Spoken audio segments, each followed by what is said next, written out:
आज हमारी ये बहुत बड़ी खुशनसीबी है कि सैयद इम्तियाज अली ताज साहब की बेटी मोहतरमा यास्मीन ताहिर साहिबा यहाँ मौजूद हैं।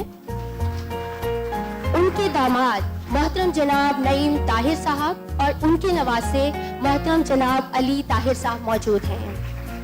हजरात, इस्तकबाल कीजिए जोरदार तालियों में डॉक्टर सईद आलम। हाजिर इस्तकबाल कीजिए जनाब अली ताहिर साहब। और ख़वातीन व हज़रात, जोरदार तालियों में इस्तकबाल कीजिए नईम ताहिर साहब और यास्मीन ताहिर साहिबा।